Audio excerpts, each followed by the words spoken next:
Assalamualaikum warahmatullahi wabarakatuh. Bismillahirrahmanirrahim. Tabarakalladzi nazzalal furqan ala abdihi liyakuna lil alamina nazira. Allahumma salli wa sallim ala sayyidina wa maulana Muhammadin wa ala alihi wa sahbihi wa barik wa sallim. Rabbi shrah li sadri wa yassir li amri wahlul 'uqdatam min lisani yafqahu qawli, amma ba'd. Alhamdulillah, kita berjumpa lagi dengan Tahta Channel yang kontennya membahas tentang debat lintas agama, pengajian kitab mulai dari tafsir, Quran, hadis, fikih, dan juga tasawuf, dan ada tausiah. Lalu dilanjutkan dengan tanya jawab seputar Islam. Dan yang terakhir adalah video reaksi untuk menolak pemurtadan atau meluruskan konten-konten yang memelintir Al-Quran, hadis. Untuk kali ini saya akan mereaksi tentang kesaksian Fatimah Sa'diyah. Ternyata Fatimah ini murtad ya gara-gara pacaran dengan non muslim. Ya, itu pengakuan dia di video ini. Dan juga dia menyampaikan tentang Islam yang keliru, sehingga harus kita luruskan ya. Mari kita simak videonya, lalu nanti kalau ada hal-hal yang melenceng tentang Islam, mari kita luruskan ya. Hari ini Tuhan berikan kesempatan untuk saya berkesaksian di mana dalam masa lalu saya yang adalah notabene dari muslim. Perkenalkan, nama saya Fatimah Sa'diyah, saya berasal dari Jawa dan latar belakang saya memang muslim. Saya tidak pernah mempunyai niat dan tidak pernah punya cita-cita untuk menjadi seorang Kristen, karena dalam keluarga saya semuanya muslim, lingkungan saya semuanya muslim. Bahkan di dalam kehidupan saya tidak pernah saya menemukan yang namanya gereja di lingkungan saya. Saya tidak pernah menemukan orang Kristen di lingkungan saya. Saya dibesarkan keluarga muslim semuanya 100%. Saya tidak pernah bercita-cita untuk menjadi orang Kristen, karena sedikit pun saya tidak pernah mendengar apa itu Kristen, siapa itu Yesus, saya tidak pernah mendengar. Hanya yang saya tahu, di dalam kehidupan saya selalu dikenal bahwa orang Kristen itu kafir dan tidak pernah mempunyai tempat di surga. Yang perlu kami luruskan adalah bahwasannya ya, ini hanya mengingatkan untuk saudara-saudara saya ya, di luar sana, bahwasannya memang hidayah itu ya dari Allah. Begitu juga ya nanti orang murtad juga ya sudah, kalau Allah berkehendak ya, maka kita tidak bisa menolaknya. May yahdihillahu fala mudhillalah wa may yudlilhu fala hadiyalah. Jadi kita juga harus hati-hati ini ya. Terus berdoa ya muqallibal qulub sabbit qalbi ala dinil Islam gitu ya. Supaya iman kita tetap di dalam jalan iman dan Islam sampai akhir hayat kita. Juga dalam surat Fatihah ya, ihdinas siratal mustaqim Itu juga termasuk salah satu supaya jalan kita tetap di jalan yang lurus, yaitu siratal ladzina an'amta alaihim, yaitu jalannya orang-orang yang telah Allah beri nikmat, yaitu para nabi, para syuhada, para sahabat, para ulama. Ya, mereka lah orang-orang yang diberi nikmat sampai akhir hayatnya. Ya, luar biasa iman Islamnya, ilmunya, kedekatan diri kepada Allah, terus sampai akhir hayatnya. Nah, kalau kita pingin seperti beliau-beliau itu, ya, yang wafat dalam keadaan iman dan Islam, jangan sampai seperti ghairil maghdubi alaihim waladdallin.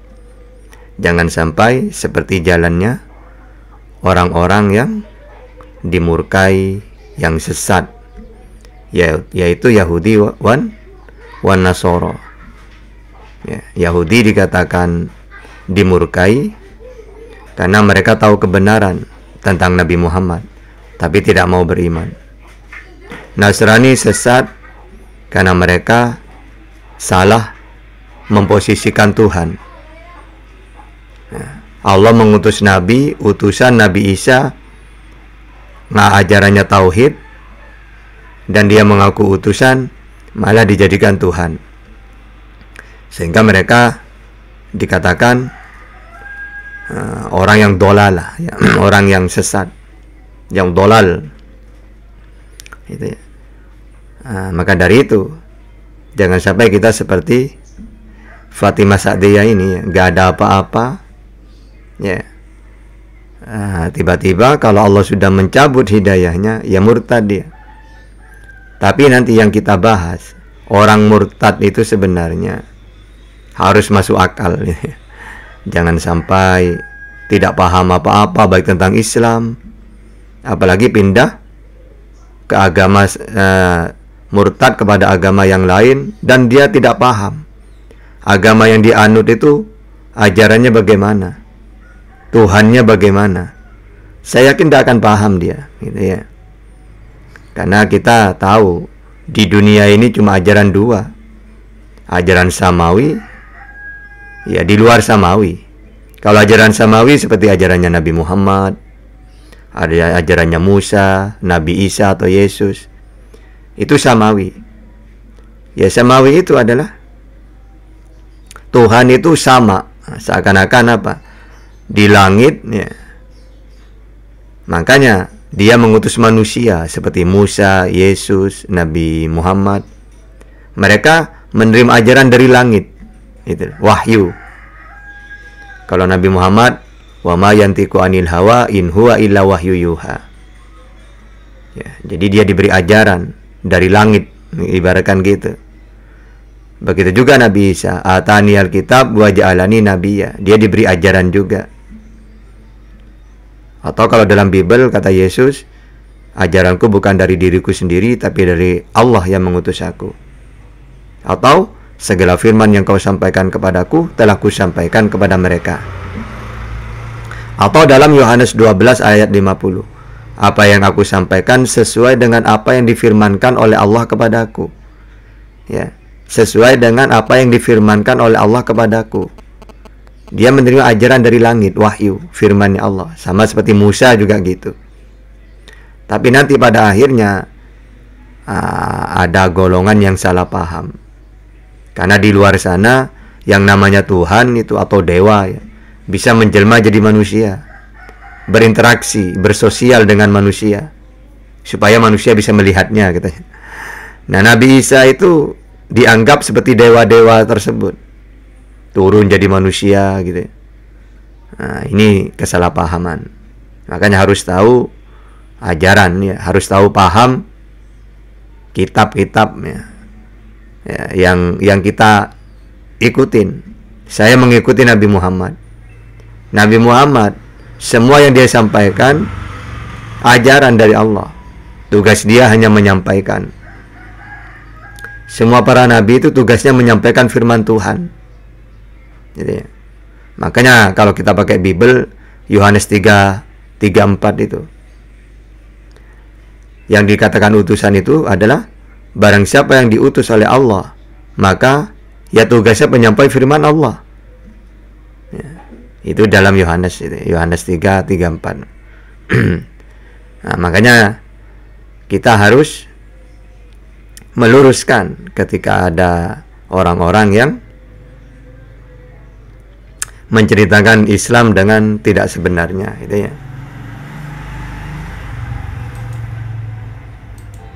Orang Kristen hanya punya surganya di dunia, itu saja yang saya pernah dengar. Mengenai agama yang lain saya pun tidak pernah tahu. Nah, dalam perjalanan hidup saya dari kecil memang sekolah saya juga di Madrasah Ibtidaiyah sampai ke SMP, lalu saya keluar sekolah dan saya tidak melanjutkan sekolah karena saya kepengen bekerja. Saya merantau. Nah, setelah merantau itu memang saya sedang mencari jati diri. Karena dalam perjalanan hidup saya dulu, ketika saya sekolah, saya tuh paling rajin ngaji, saya paling rajin untuk selalu belajar agama gitu ya. Dan bahkan saya tuh sering bertanya, sering kritis sama guru gitu. Nah, saya tuh suka nanya begini, Pak Guru, kalau begitu kita Islam semuanya masuk surga ya, saya bilang gitu. Kata Pak Guru saya bilang, oh belum tentu katanya. Oh kalau begitu hanya Muhammad saja ya yang bisa masuk surga, juga belum tentu. Nah kalau begitu siapa dong? Gimana dong? Surga kosong dong gitu kan. Saya banyak bertanya. Tetapi dalam pendidikan saya selama ini tidak pernah diperlihatkan mengenai tentang surga, tetapi hanya diceritakan mengenai tentang neraka saja. Itu yang buat takut saya gitu. Saya begitu takutnya, saya tidak mau terlewatkan untuk selalu sholat 5 waktu. Zaman saya dulu, itu bahkan lampu aja tidak ada gitu ya. Musola itu banyak, 100 meter setiap tempat tinggal saya selalu ada musola. Nah saya itu selalu paling rajin. Dari teman-teman saya paling rajin gitu. Nah di tengah-tengah hal yang membuat saya ini semakin penasaran, kalau memang surga itu kosong, lalu buat apa selama ini kita ibadah? Selama ini kita ngikutin aturan-aturan yang saya sendiri sebenarnya tidak paham gitu. Untuk apa semuanya ini? Tetapi saya takut kalau saya ini nanti sampai mati ke neraka gitu. Karena kehidupan saya begini. Saya dulu mikir, saya hanya dilahirkan, setelah itu dibesarkan, setelah itu menikah, setelah itu saya mati. Hanya itu saja, saya seperti tidak punya harapan di masa lalu saya. Oke, jadi mempunyai anggapan bahwasannya ketika dia bertanya tentang Islam nanti gimana, ternyata nggak jelas katanya masuk surga atau apa. Terus kalau gitu surga kosong. Ini pemikiran apa kayak gini nih? Di dalam Islam itu gini loh, para nabi hanya menyampaikan, nanti dikasih ajaran, kitab itu ya ajaran dari Allah, firman-Nya Allah, untuk memberi ajaran. Makanya isinya perintah, larangan. Kalau masalah surga ya hanya menyampaikan para nabi itu. Kenapa kita kalau ditanya, Tahta apakah kamu masuk surga? Ya wallahu a'lam. Loh, kan kamu Islam. Bukankah Islam itu keselamatan? Iya. Kalau Islamnya pasti masuk surga. Tapi kan saya belum final. Kalau saya mengatakan pasti masuk surga gara-gara saya Islam, ya kalau saya Islam selamanya. Bagaimana kalau suatu saat Allah mencabut iman saya? Na'udzubillah. Nah, sehingga apa? Walaupun kami itu Islam dan kami tahu kalau Islam pasti masuk surga lah. Tapi pertanyaannya, kita tidak boleh mengatakan saya masuk surga pasti. Ya. Kenapa? Karena saya sendiri belum final. Kecuali saya ini sudah meninggal baru. Nah kalau sekarang ya. Jadi ketika kami mengatakan insya Allah atau wallahu a'lam misalnya, bukan berarti Islam gak jelas, bukan. Sayanya yang gak jelas. Apakah saya ini ditakdirkan sampai wafat memegang iman Islam? Kan kita gak tahu. Kalau Islamnya ya pasti selamat masuk surga kalau orang itu di dalam Islam. Tapi kita tidak boleh mengatakan iya saya pasti masuk surga karena saya Muslim. Nah, kenapa tidak boleh mengatakan seperti itu? Karena kita tidak tahu. Mungkin 1 tahun lagi, 1 bulan, 1 tahun lagi, atau 2 tahun kemudian Allah cabut, kan tidak tahu. Nah, sehingga kami mengatakan insya Allah, ya. Jadi kalau Allah berkehendak, ya pasti saya masuk surga dengan cara iman saya tetap, gitu ya. Tapi wa may yudlilhu fala hadiyalah. Bagaimana kalau Allah cabut hidayah saya? Kan saya tidak tahu juga, sehingga saya mengatakan insya Allah, gitu. Nah, kalau cuma ajaran Islam, ya pasti kullu ummati yadkhulunal jannah illa man aba, kata Rasulullah. Semua umatku pasti masuk surga kecuali yang tidak mau. Lalu sahabat bertanya, siapa yang tidak mau itu ya Rasulullah? Man ata'ani dakhalal jannah. Barang siapa yang taat kepadaku, ya masuk surga. Wa man asani, yang durhaka, yang maksiat, yang tidak taat, ya neraka. Nah, itu kan sudah jalan itu. Mau nanya ke Nabi siapapun ya gitu. Ya, misalnya Yesus, kamu masuk surga. Ya, pasti kalau dia beriman kepada Yesus, ya masuk surga. Karena Yesus mengatakan, kalau kamu ingin masuk surga, sembahlah satu-satunya Tuhan yang benar, yaitu Allah. Dan imani aku sebagai utusannya Allah. Yohanes 17:3 itu. Hidup yang kekal, masuk surga, mentuhankan hanya kepada Allah, la ilaha illallah, dan mengenal Yesus yang telah engkau utus. Ya, imani Yesus sebagai utusan untuk siapa? Untuk Israel. Matius 15:24. Aku diutus hanya kepada domba-domba yang hilang dari Israel. Aku berdoa untuk mereka Israel, kata Yesus. Bukan untuk dunia aku berdoa. Jadi semua para nabi, mulai dari Ishak sampai Yesus, ini untuk Israel saja. Maka di zaman itu, barang siapa yang mentuhankan Allah dan mengimani Yesus sebagai utusannya Allah untuk mereka Israel, ya masuk surga. Banyak ayat-ayat hidup yang kekal itu mentuhankan Allah, mengimani Yesus sebagai utusan. Dan tidak ada satu ayat pun bahwa menyekutukan Allah itu masuk surga, gak ada. Misalnya, Yesus mengaku utusannya Allah untuk Israel. Kok saya tuhankan? Ya saya neraka selamanya. Atau Nabi Muhammad mengatakan utusannya Allah untuk seluruh dunia.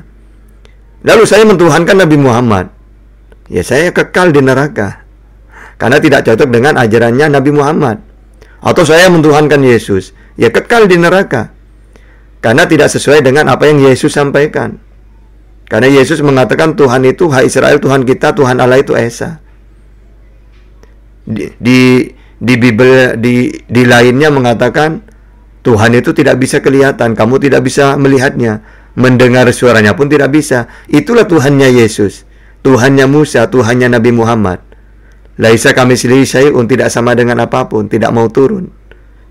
Gitu. Jadi dalam Islam pasti masuk surga.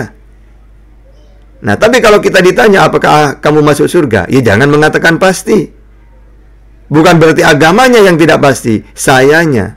Belum tentu saya ini, iman Islam saya belum tentu sampai akhir hayat. Karena dalam Islam dikenal apa? Husnul khotimah, su'ul khotimah. Ada dua.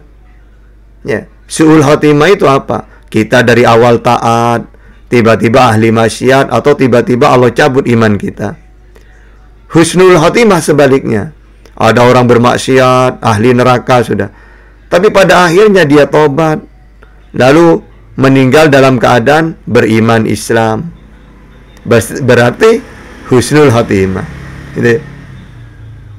Nah, jadi masuk surga itu ya gampang, mudah dalam Islam itu. Gitu loh.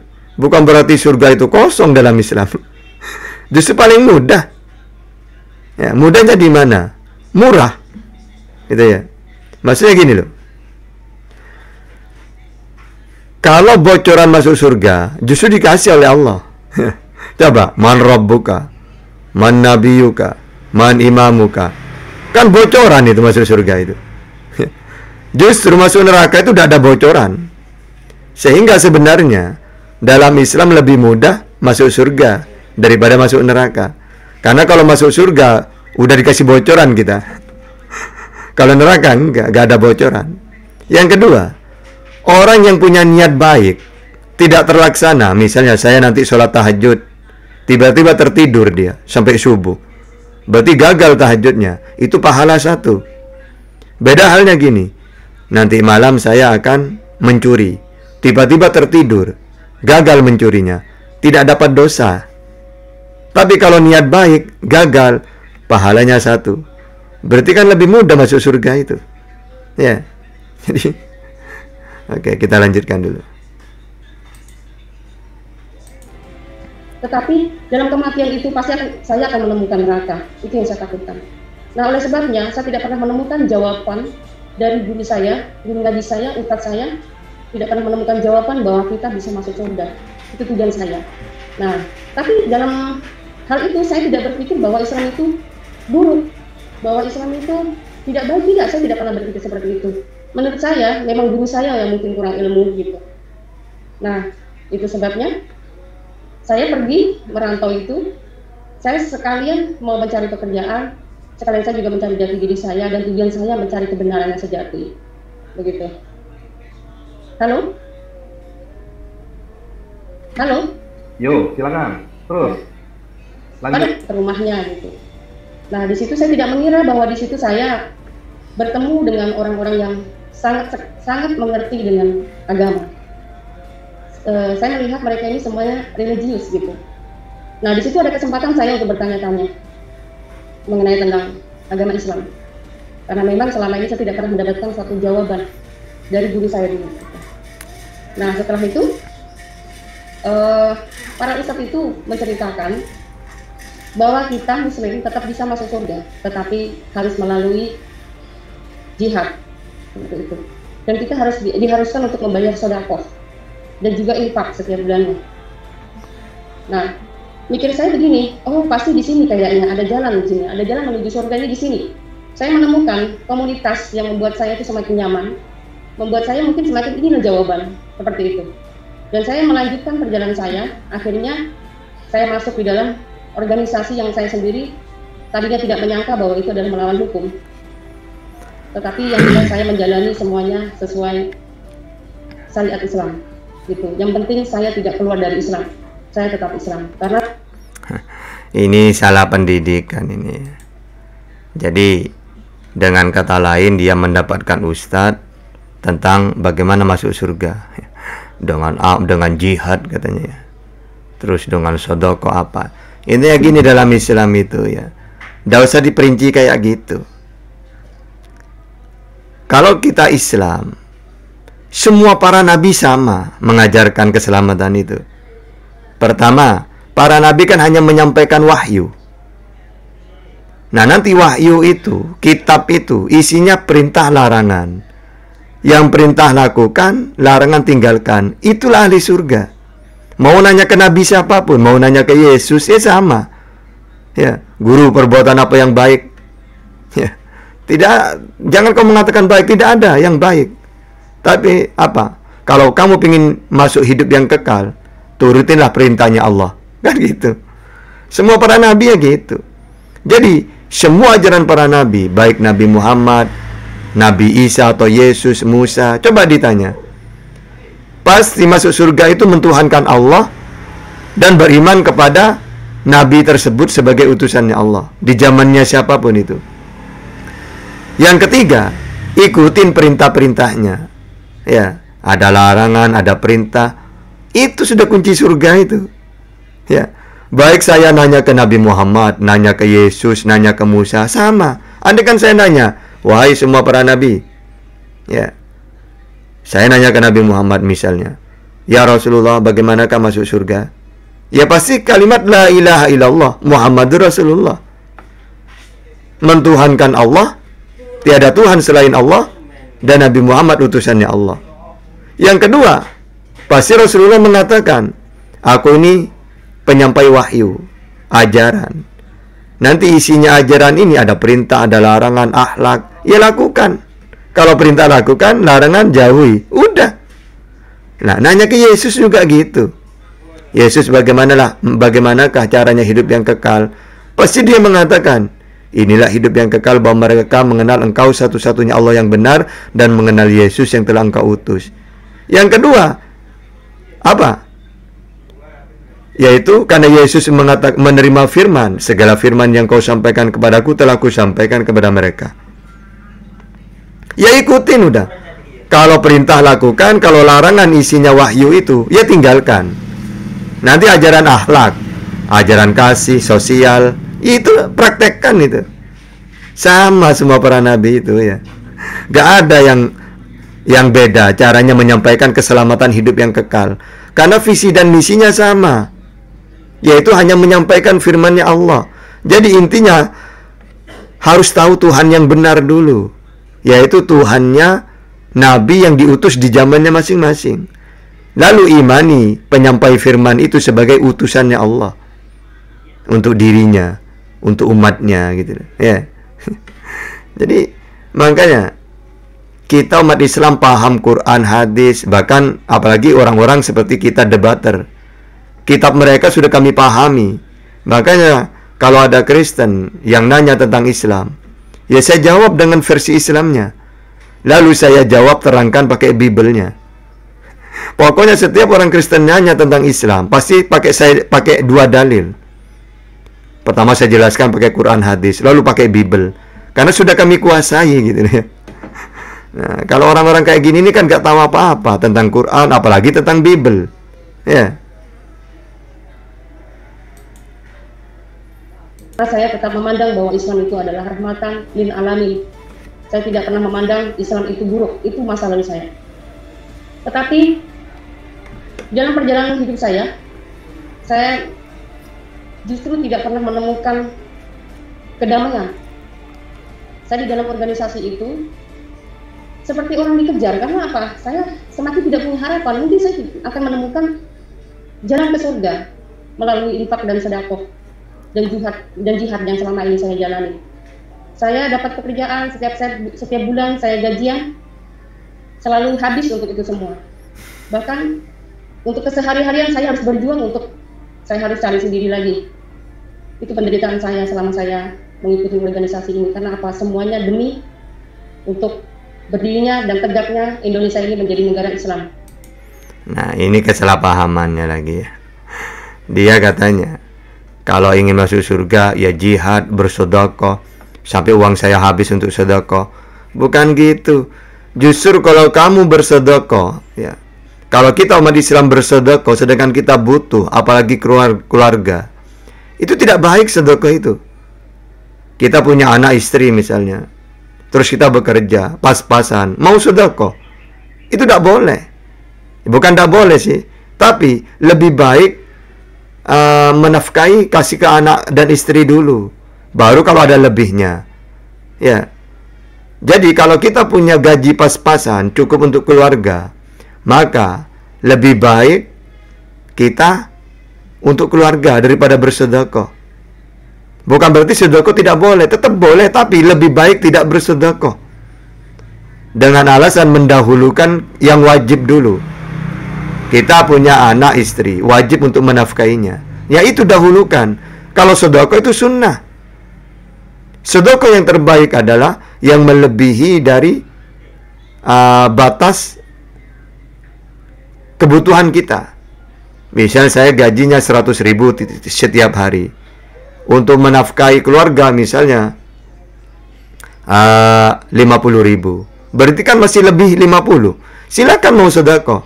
Mau sedekah 10.000, 20.000, silakan. Karena kita sudah memenuhi kewajiban untuk keluarga kita. Lalu ada lebihnya, itu yang terbaik sedekah itu. Bukan masuk surga, bukan jihad sedekah, bukan gitu caranya. Harus tahu prakteknya. Jihad apa? Jangan-jangan cuma mati konyol. Ya. Jadi jangan diartikan jihad-jihad, apalagi bom bunuh diri. Bukan ajaran Islam itu. Ya, jihad itu dulu ketika kalau di Indonesia perang dengan Belanda karena melindungi negara kita, harta kita, keluarga kita, saudara kita. Itu jihad. Kalau udah ada sebab apa-apa, lihat dulu di Indonesia misalnya terutama, gak ada kafir harbi itu. Yang ada dhimmi, musta'man, mu'ahad, gitu-itu. Di antara tiga ini. Ya, kalau harbi baru perang. Siapa harbi itu? Di zamannya Nabi Muhammad, ya kafir-kafir harbi. Yang mereka membuat kerusakan, menghina Allah dan Rasulnya, ya, gitu itu. Atau yang selalu membuat kerusakan di muka bumi. Ya, sebagaimana kita tenang di Indonesia, tiba-tiba datang Belanda, gitu ya. Tunggu dulu sebentar ya.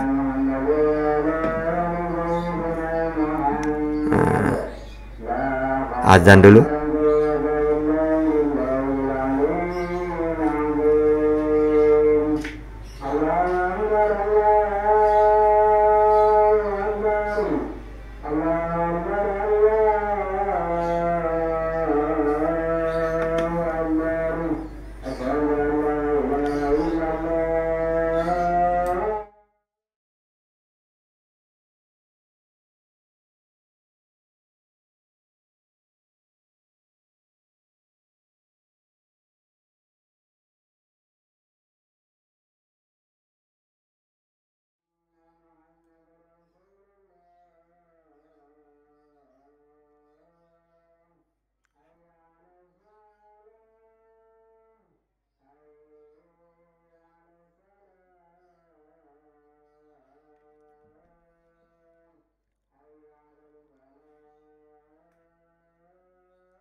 Oke, jadi seperti itu ya.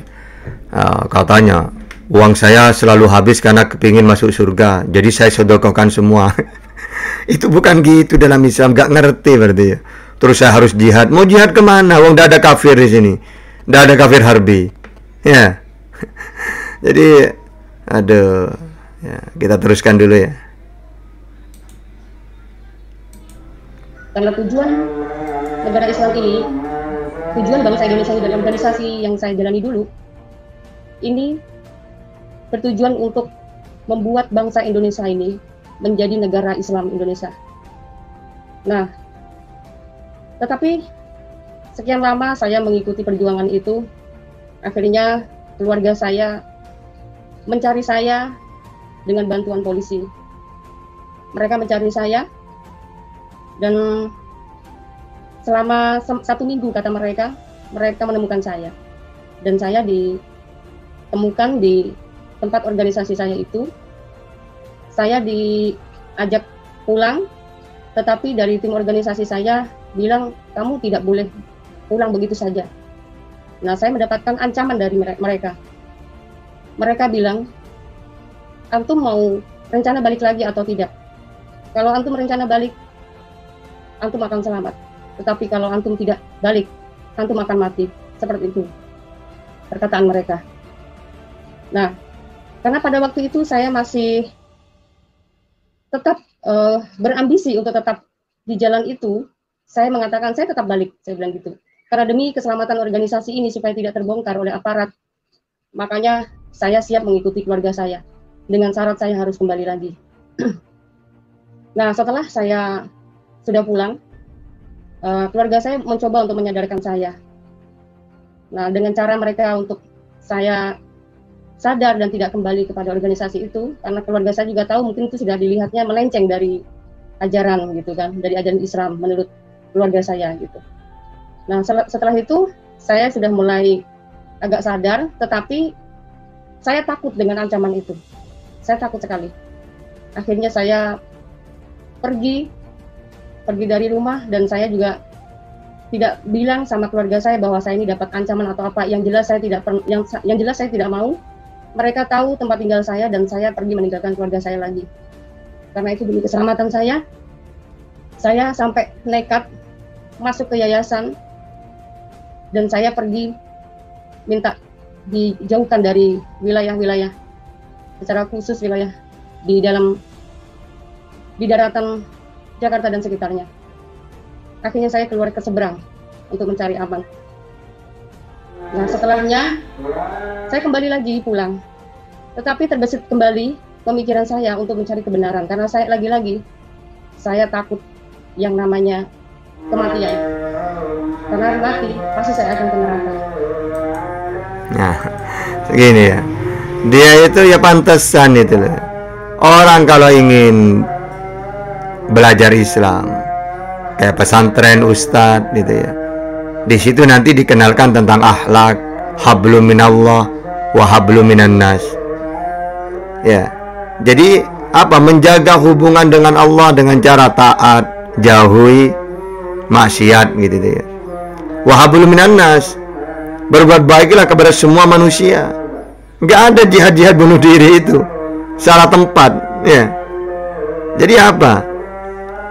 Dia sudah mengakui dulu dia ada di organisasi jihad-jihad. Nggak ada jihad di Indonesia itu. Di Islam tidak mengenal jihad-jihad yang seperti itu. Kalau mau jihad dulu hidup di zamannya Belanda dulu, waktu Belanda nyerang ke sini, baru itu jihad ya. Karena mereka merampas harta kita, negara kita mau dikuasai, kekayaan negara kita, terus saudara kita yang akan dibunuh oleh mereka mau dimusnahkan itu. Nah itu baru jihad. Gak ada jihad yang seperti yang kamu ceritakan dalam Islam. Ya, kamu itu sudah salah paham. Ya, pantesan kamu murtad. Wah, ajaran-ajaran yang gak bener, yang kamu masuk organisasi yang gak bener, tidak mencerminkan Islam, justru dosa besar itu dalam Islam ya. Jadi lucu Fatimah.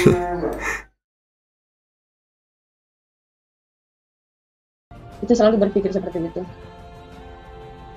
Setelah itu saya memutuskan kembali untuk saya nekat pergi ke Jakarta kembali supaya saya bisa mencari pekerjaan lagi. Tetapi karena saya juga takut, saya sebenarnya begini, saya sangat hobi sekali dengan namanya bela diri dan segala macam gitu ya, untuk hal-hal untuk menjaga saya. Tapi karena waktu itu mengingat sangat tidak memungkinkan saya untuk lama di kampung, saya memutuskan untuk memakai ilmu-ilmu yang mungkin bisa dibilang untuk menjaga diri saya, memakai ilmu-ilmu yang mengebalkan tubuh saya, dan dari situlah saya berani untuk kembali ke tempat di mana dulu saya pernah tersesat. Nah, dari perjalanan dari situlah, singkat katanya,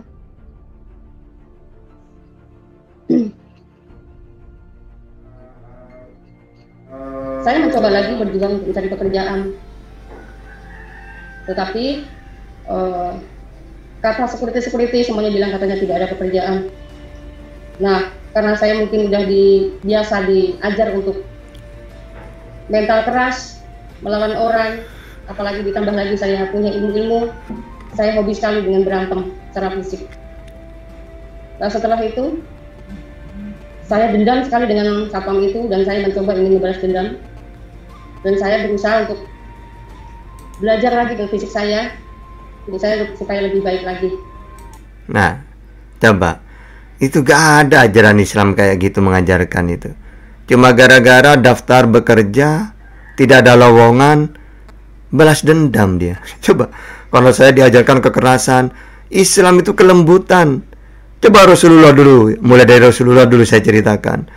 Beliau itu disakitin, dilempar, dihina. Ya, beliau tidak pernah, bertahun-tahun ajaran kasih beliau itu. Gitu loh. Bahkan pernah, ya, dia menyuapin orang Yahudi. Sambil disuapin, sambil dihina. Ya, ada nabi palsu namanya Muhammad. Jangan kamu ikutin dia. Ya, bukan nabi dia itu. Yang saya tahu seorang nabi itu ada di kitab saya, seperti ini ciri-cirinya. Kamu jangan iman kepada dia. Kerjanya selalu mencaci nabi ketika nabi menyuapin dia. Karena dia orang buta. Dia gak tahu, ya, bahwa apa yang dia omongkan, ngomong ke siapa. Ya, dia menghina Rasulullah, padahal yang nyuapin dia adalah Rasulullah. Itu setiap hari Rasulullah itu menyuapin orang Yahudi ini, yang buta ini, gitu. Tapi pada akhirnya Nabi wafat, tidak ada lagi yang nyuapin dia. Akhirnya apa? Abu Bakar nanya ke Siti Aisyah, amalan apa, perbuatan apa yang belum aku lakukan, yang Nabi lakukan, yang tidak aku lakukan? Oh iya, kalau pagi dia masih menyuapin orang Yahudi di sana, dia lakukan.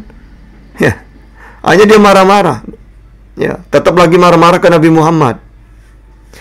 Nah, Abu Bakar marah.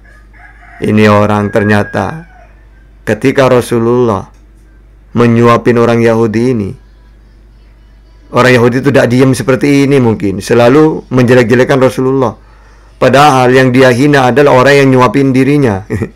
Nah, kayak gitu ajaran kasih banget dalam Islam, ya kayak gitu. Hubungan dengan manusia gak ada kekerasan itu, karena Rasulullah sangat lembut, ya, jangankan kepada sesama muslim, ke non muslim pun sampai ada hadis, barang siapa yang mendolimi kafir dimi atau muahad, maka tidak akan mencium bau surga.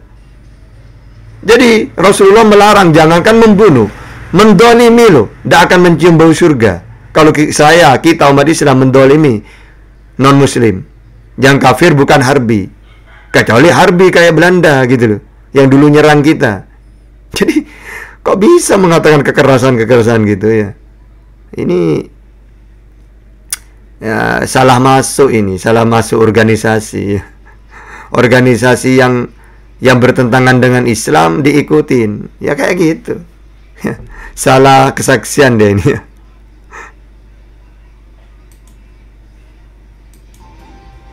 Nah, dari situlah saya dipertemukan dengan cowok. Saya satu kos gitu ya, satu kos sama temen cewek. Nah, itu temen cowok yang datang itu temennya temen aku gitu. Lalu temen aku itu mencoba mendekati saya dan dia suka sama saya gitu. Tetapi saya dengar dia security gitu kan. Nah, setelah itu saya akan manfaatkan security ini untuk bisa memasukkan saya untuk supaya saya menjadi security, supaya saya bisa membalas dendam sama security itu yang menolak saya itu. Setelah itu saya ternyata tidak berhasil, karena security yang suka sama saya itu ternyata tidak bisa saya manfaatkan, tapi sebaliknya saya justru dimanfaatkan sama security itu, dan ternyata dia malah menyukai saya.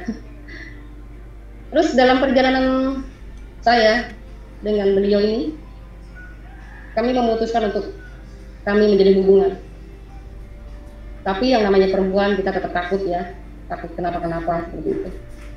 Nah, pada akhirnya saya memberikan ketegasan kepadanya bahwa dia harus ikut saya Islam gitu, karena ternyata cowok saya ini Kristen, saya tidak tahu sebelumnya gitu kan. Setelah saya tahu, serius mengatakan dia adalah seorang Kristen. Akhirnya saya mengajak bicara dua mata dan saya menyatakan, kalau kamu siap menikahi saya berarti kamu harus mengikut saya menjadi beragama Islam. Kata dia tidak bisa, gitu kan. Saya sangat kecewa pada waktu itu. Karena apa? Ternyata cintanya cuma hanya sekedar itu gitu. Tidak mau berkorban untuk saya. Ya sudah, akhirnya kami memutuskan untuk berpisah. Nah, ini awalnya sebenarnya ya. Sebenarnya dia itu benci ke Islam, bukan karena ajaran, bukan. Atau dia pindah ke Kristen, bukan berarti dia paham tentang Yesus. Justru dia tidak paham tentang Yesus. Tapi karena cowok awalnya ini. Jadi apa aja, omong kosong semua yang dia sampaikan itu. Ujung-ujungnya karena perkenalan dengan cowok. setelah perjalanan saya berpisah beberapa bulan dengan mantan saya itu, nah dari situlah Tuhan berbicara kepada saya melalui mimpi. Singkat katanya malam itu saya tidur sendiri, tidak ada teman saya lagi di tempat saudaranya. Nah, ada yang namanya pohon rindang yang saya lihat dalam mimpi itu. Lalu saya melihat ada orang yang berjubah putih. Dan di depan orang yang berjubah itu banyak sekali domba-domba. Seperti orang lagi mengembala domba seperti itu. Nah, saya dari jauh saya melihat bahwa itu siapa gitu kan. Lalu orang yang berjubah itu membuka tangannya lebar-lebar dan dia berkata, "Akulah jalan dan kebenaran dan hidup. Tidak seorang pun yang bisa datang ke rumah Bapa kalau tidak melalui aku." Itu katanya, kata pertama. Nah, setelah itu saya terbangun, mimpi apa tadi ya gitu. Tapi saya tidak menghiraukan mimpi itu.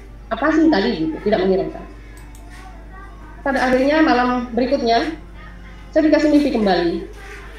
Di situ saya juga melihat pohon rindang kembali. Entah kenapa, apa maksud dari simbol pohon rindang yang selalu muncul dalam mimpi saya itu saya tidak mengerti. Yang jelas itu yang saya lihat. Dan saya melihat ada anak 7 tangga. Di atas anak 7 tangga itu ada yang namanya salib. Nah, setelah itu di dalam mimpi saya itu saya disuruh naik memanjat tangga itu sampai ke puncaknya.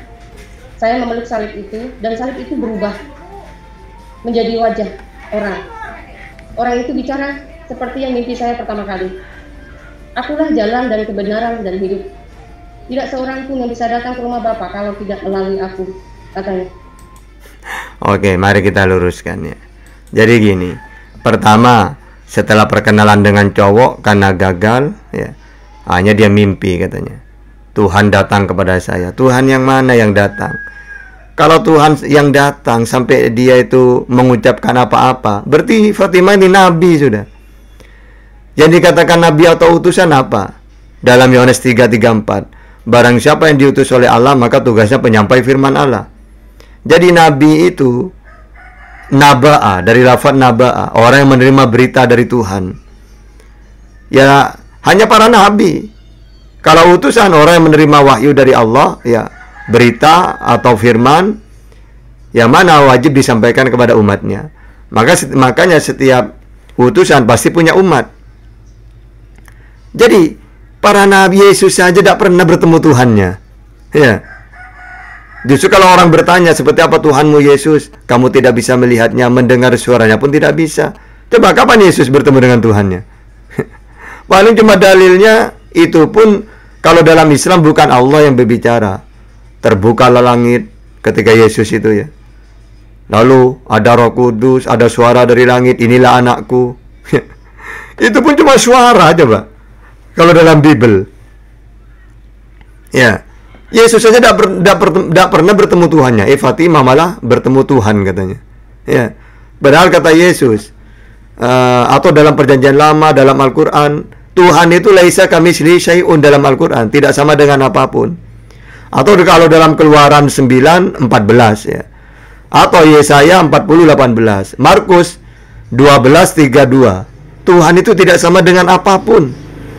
Bahkan Tuhan itu gaib, tidak kelihatan. Kalau kata Yesus itu dalam Yohanes 5:37.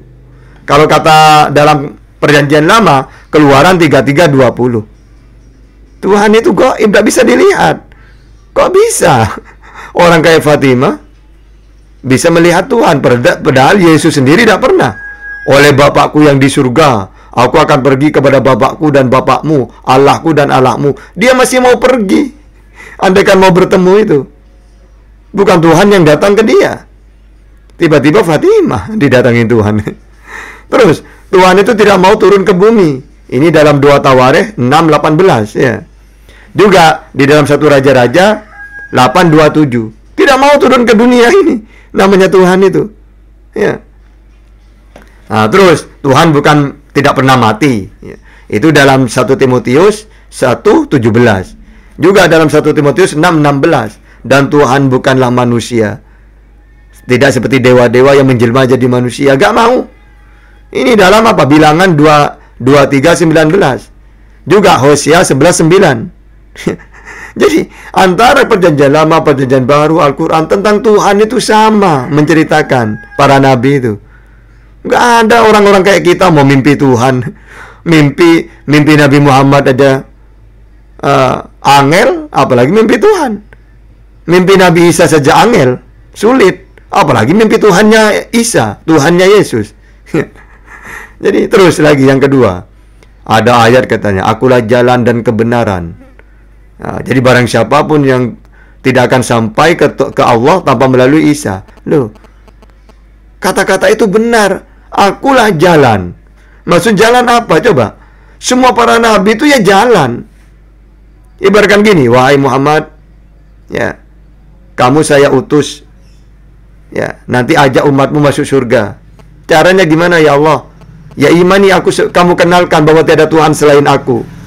Dan kamu harus mengaku bahwa kamu ini adalah utusanku yang aku utus untuk mereka. Akhirnya apa? Nabi Muhammad menyampaikan kepada umatnya, umat yang beriman, berarti umatnya ini punya jalan kepada Allah melalui Nabi Muhammad.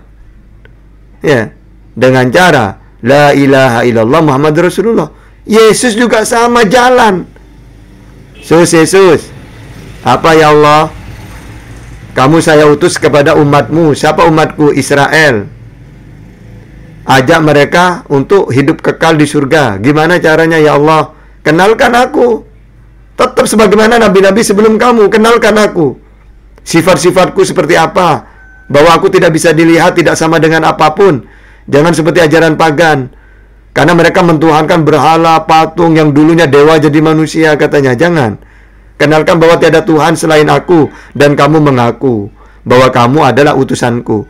Disampaikan kepada Yesus, inilah hidup yang kekal, bahwa mereka mengenal Engkau satu-satunya Allah yang benar, dan mengenal Yesus sebagai utusan. Jadi Yesus jalan, Nabi Muhammad jalan, Musa juga jalan. Ya, dan kebenaran, maksudnya apa benar di situ? Ajaranku bukan dari diriku sendiri, dari Allah. Jadi benar. Kecuali dari diriku, aku kan manusia. Ya, yang bisa salah. Ya, tapi karena ajaranku ini dari Allah, kebenaran. Sama seperti Nabi Muhammad, wa ma yantiqu anil hawa in huwa illa wahyu yuha 'allamahu syadidul quwa. Apa yang aku sampaikan ini wahyu, bukan dari diriku, bukan nafsuku, keinginanku, bukan, tapi wahyu. Maka dari situ kebenaran, siddiq, benar. Karena tugasnya para nabi, utusan penyampai firman. Ya benar, akulah jalan untuk menyampaikan supaya manusia kenal Allah dan kebenaran. Apa yang aku sampaikan benar karena apa? Apa yang aku sampaikan bukan dari diriku, tapi aku hanya menyampaikan firman Tuhan. Ya, dan hidup. Nah, iyalah ya hidup. Ya. Maksudnya apa hidup di situ? Memang para nabi itu, ilmu itu menghidupkan. Ilmu itu, ilmu nurun, hidup, terang, cahaya. Ya, orang kalau tidak punya ilmu, tidak mengenal Allah, ibaratkan mati. Ya. Orang tidak punya ilmu itu, tidak mengenal Allah itu, ibaratkan mati dalam Islam. Untuk apa? Kematian itu. Akulah jalan dan hidup, gitu ya. Kebenaran. Tidak ada yang orang yang sampai tanpa melalui aku. Iyalah, semua para nabi. Coba, di zamannya Musa, bisa nggak orang Israel mengenal Tuhan? Kalau tidak ada Musa, coba, pasti mereka tetap jadi budaknya Fir'aun, orang Israel itu. Nah, sehingga Musa adalah jalan keselamatan dunia, akhirat. Di dunia dia menyelamatkan Israel dari Fir'aun. Di akhirat karena Musa mengenalkan tauhid, jalan untuk menuju Allah, maka mereka yang beriman akan sampai kepada Allah. Di zamannya Yesus juga meneruskan Musa, tauhid. Ya. Di zamannya Nabi Muhammad justru lebih luas lagi untuk seluruh dunia, mengenalkan Tuhan, la ilaha illallah. Kedua, mengakui Nabi Muhammad sebagai utusan. Jadi semua para nabi jalan dan kebenaran dan hidup, dan tidak sampai manusia tanpa melalui para nabi. Ya. Jadi apa Fatimah ini ya? Gak tahu deh itu. Kalau kita kan Bible lah, tambah Bible. Belajar Bible itu ya. Belajar Al-Quran 10 tahun dengan belajar Bible 1 bulan itu lebih mudah. Bible. Kalau Bible sekali lihat, baca, udah masuk di otak semua. Kalau Al-Quran kan kita butuh ilmu, karena bahasa Arab ada teks aslinya, tidak pernah berubah. Harus kita pahami gramatika Arab. Nahu, syarah, balaghah, ma'ani, badi', bayan, ilmu lugat. Nah, kalau cuma Bible, sekali lihat hafal, paham udah. Jadi mereka mau nanya apapun, kita jawab pakai Quran, hadis. Kalau masih tidak percaya, tampar pakai Bible-nya. Gitu kalau saya. Ya. Yeah. Nah, setelah itu saya terbangun kembali.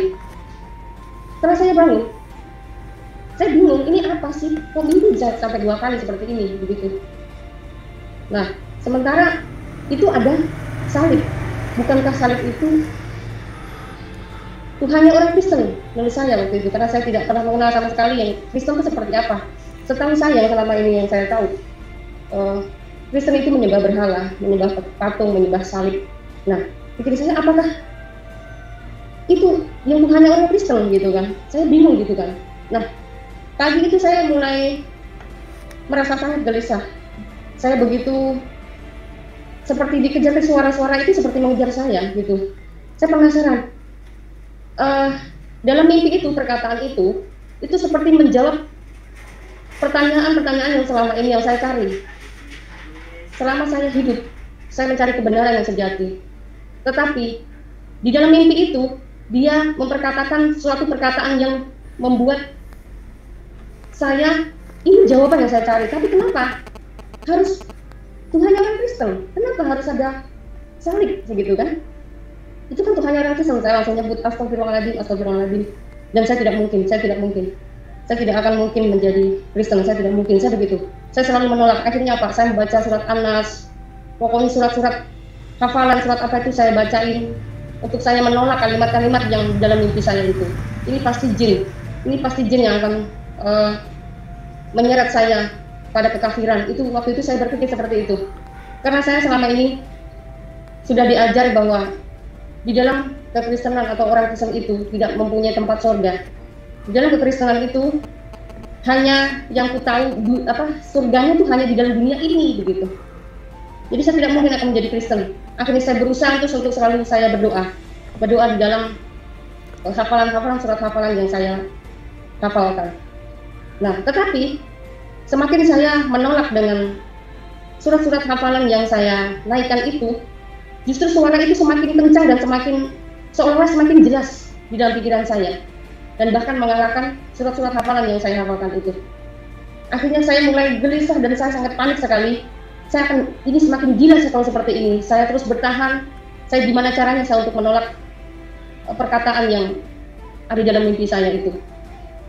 Saya, Pak Temparagi, kalau mau tahu, sedikit pun sama sekali saya tidak pernah terbesit dan tidak pernah mau menjadi orang Kristen. Karena pada zaman saya tidak pernah ada namanya tayangan-tayangan YouTube, atau tidak pernah saya melihat perkataan-perkataan bukunya orang Kristen, saya tidak pernah gitu. Nah, akhirnya saya bertahan sampai 3 minggu. Dalam waktu 3 minggu itu bergumul saya, karena begitu hebatnya suara itu yang mungkin membuat saya semakin gelisah dan saya tidak kuat.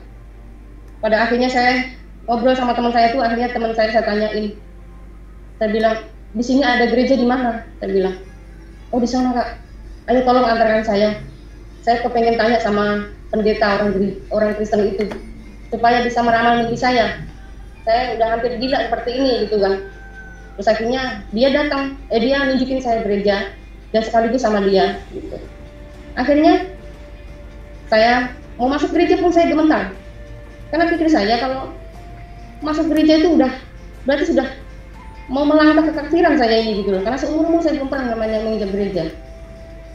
Jadi pada saat itu saya begitu takut, tapi karena saya juga serba salah ya.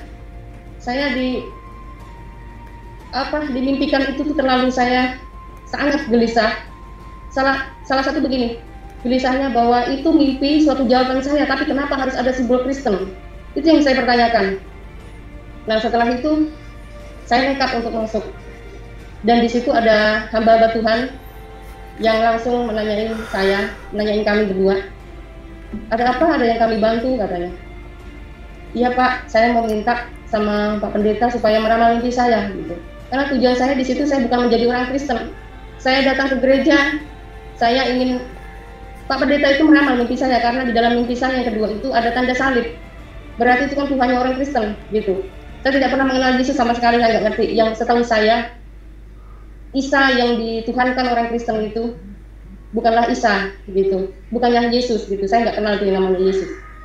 Tetapi setahu saya Isa yang di dalam Quran saya itu yang dituhankan orang Kristen, tetapi saya tidak paham itu Tuhan apa bukan. Yang jelas setahu saya Tuhannya orang Kristen itu salib, karena mereka menyembah salib, itu pikir saya. Oke, ini ya pelajaran untuk kita. Tak kasih rumusan. Gini, Allah menyelamatkan manusia itu melalui para utusan. Nanti manusia yang diutus oleh Allah itu diberi ajaran. Nanti ajaran inilah yang disampaikan. Kalau mereka beriman, ya selamat. Kalau tidak, ya kan di neraka. Dengan cara itu Allah menyelamatkan.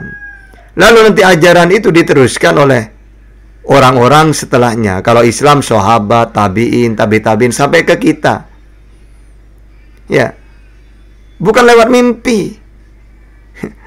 Kalau Allah itu ingin cara kayak gitu, ya udahlah, nanti aku akan menyelamatkan tahta. Misal saya bukan muslim, saya akan hadir ke tahta lewat mimpi supaya dia dapat hidayah dari aku. Gak kayak gitu. Ya, Allah gak akan datang ke manusia. Ya, karena Allah memperkenalkan dirinya melalui para nabi, bukan melalui datang ke mimpi-mimpi. Kalau ada mimpi kayak gitu, dijamin 100% iblis sudah. Ya, karena bertentangan. Misalnya saya umatnya Nabi Muhammad, udah beriman melalui Nabi Muhammad tentang Allah, Nabi Muhammad. Tiba-tiba saya mimpi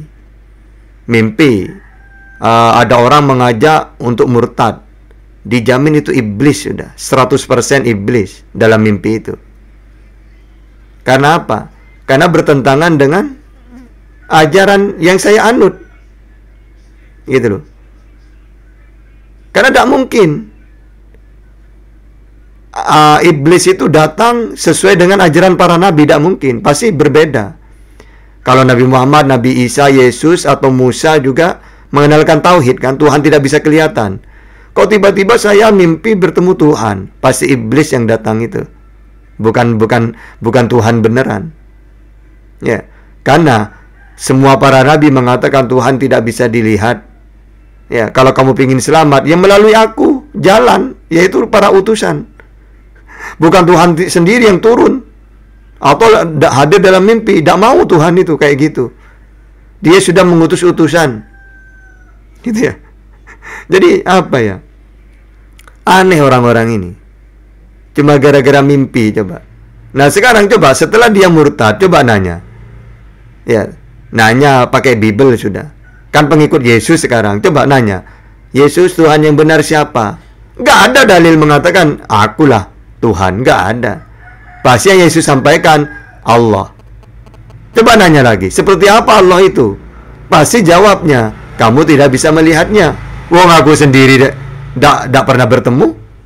Ya, aku hanya penyampai wahyu. Apalagi kamu digituin. Ya. Sehingga terus kalau pengen selamat gimana? Andaikan di zaman Yesus ini, ya kamu mentuhankan Allah dan mengikuti semua ajaran yang aku sampaikan. Gitu.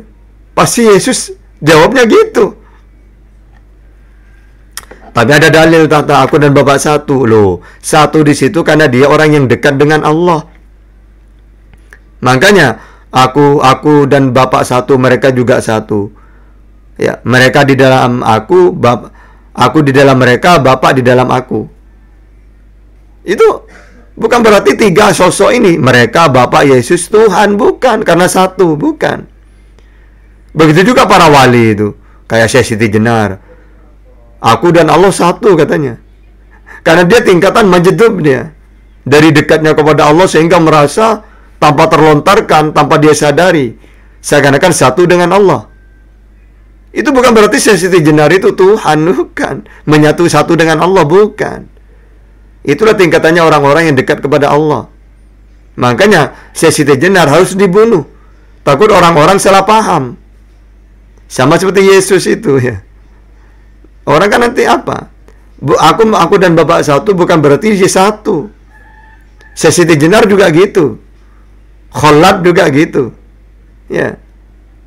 Karena takut salah paham orang-orang, ya dipenggal ya. Karena apa? Karena sudah mengatakan menyatukan dirinya dengan Allah. Satu katanya. Gitu. Jadi apa? Orang kayak Fatimah ini ya gak tahu apa-apa dia itu. Saya yakin dia itu dengan menjadi Kristen, nol dia tentang Bible. Coba ditanya tentang ketuhanan. Ayo Fatimah debat. Tuhan yang benar menurut Yesus siapa? Kumpulkan dalil-dalilnya. Jangankan Fatimah, pendetanya saya yakin tidak mungkin berani itu ya. Karena kita sudah tebak itu jawabannya apa. Nanti kita punya jawaban. Ya, dengan Bible saja, nggak usah ke lainnya. Kita debat pakai Bible. Pasti mereka tidak akan berani itu ya. Karena apa? Seorang manusia dipaksa jadi Tuhan ya gak bisa. Akan bertentangan dengan ajaran Yesus itu sendiri nantinya. Makanya musuh terbesarnya Fatimah ini ya Bible. Pasti itu ya. Nah, karena di sini tadi saya udah azan, saya hentikan dulu ya. Yang penting Fatimah murtad ini dia tidak paham Bible dan tidak paham Quran hadis. Makanya dia masuk aliran-aliran bom bunuh diri, jihad yang bukan ajaran Islam ya. Keras dia. Sedangkan Islam kelembutan. Ya, sebagaimana akhlaknya Nabi menghadapi orang-orang kafir itu ya. Kalau Fatimah enggak ya. Dia memang tidak tahu tentang Islam, tidak tahu Bible, tidak tahu Quran. Awalnya dia murtad gara-gara dia pacaran itu. Pacaran dengan orang yang beda agama. Ya mungkin nanti itulah yang jadi suaminya. Ya, karena awalnya dari walaupun gak jadi suaminya, tapi awalnya murtad gara-gara kenal itu. Tapi saya yakin itu. Apapun alasannya, pasti dia hanya menyembunyikan awalnya saya bertemu, kenal, pacaran dengan non-muslim ini. Sebenarnya cerita yang sebenarnya kalau kita bisa tebak, kesimpulannya, dia murtad karena laki-laki. Bisa ditebak gitu. Apalagi dia mengakui tadi itu. Ya. Awalnya dia murtad, mimpi itu kan gara-gara sebelumnya pacaran dengan laki-laki itu. Sebenarnya ada yang dia sembunyikan. Yaitu, memang yang disembunyikan itu apa? Memang 100% gara-gara laki-laki, intinya gitu loh ya. Gitu. Mau dipoles kayak apa ketahuan sudah dengan pengakuannya ya. Oke? Kalau ada yang salah dari kami, mohon maaf ya, baik sengaja atau tidak. Kita akhiri dengan kafaratul majelis. Bismillahirrahmanirrahim. Subhanakallahumma wa bihamdika asyhadu an la ilaha illa anta astaghfiruka wa atubu ilaik. Akhirul kalam. Assalamualaikum warahmatullahi wabarakatuh.